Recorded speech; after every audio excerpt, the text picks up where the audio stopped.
এই ঐতিহাসিক 60 গম্বুজ মসজিদে 60টি পিলার আছে, 81টি গম্বুজ, 22টি জানালা, 4টি দরজা, 10টা মেহরাব। আনুমানিক 600 বছর আগের মসজিদ।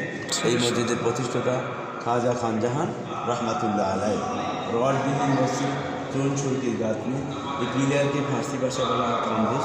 খাম্বুজ বলতে বলতে জনশ্রুতি তৈরি করছে গম্বুজ। আসলে 81 গম্বুজ, 60 পিলার, এই একটা কারণ। একটা হল গম্বুজটাই সাতটাই গম্বুজ, এই শব্দটা বিকৃত হয়ে 60 গম্বুজ হয়ে গেছে। সবাই বলে 7 গম্বুজ, 7 গম্বুজ, 7 গম্বুজ বলতে বলতে 60 গম্বুজ। আসলে 81 গম্বুজ, 60 পিলার, 10টা মেহরাব, চুন সুরকির গাঁথনি, রডবিহীন মসজিদ। মসজিদে কোনো রড নাই, লোহা নাই, পাথরের খাম্বা। প্রতিষ্ঠাতা খাজা খান জাহান রহমাতুল্লাহ আলাই।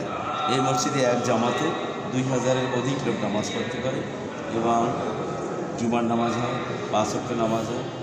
বাগেরহাট জেলার 2 গোলাম জামাত এই ঐতিহাসিক 60 গম্বুজ মসজিদে অনুষ্ঠিত। এই মসজিদের পরিচালনা পরিষদ কারা? এখন এই পরিচালনা সবকিছু সরকার করে। আপনি সরকারি কর্মচারী? সরকারি সাংস্কৃতিক মন্ত্রণালয়ের জন্য কর্তৃপক্ষ বলল। আর আগের ইমাম সব মারা গেছে, তারপর থেকে আমি অস্থায়ী ইমাম এবার সবগুলো এই যে সমান, এই যে বললাম ভিতরে 77টা আর বাহিরে 4টি নিচে এই একটা।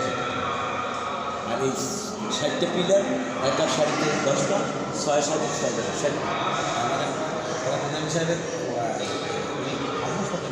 আমি এই ক্যাম্পাসের বাইরে বসতিতে আছি, ওখানে দেখাটা তারা বিল্ডিং স্ট্রাকচার আছে, ওগুলো মাটিতে ঠিক আছে।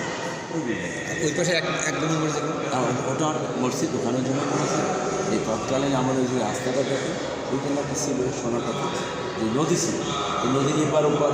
তার যখন তার নিরাপত্তা করবে, তার সাথে যারা অনুসারী ছিলেন, তারা যেখানে অবস্থান করেছে সেখানে একটা মসজিদ।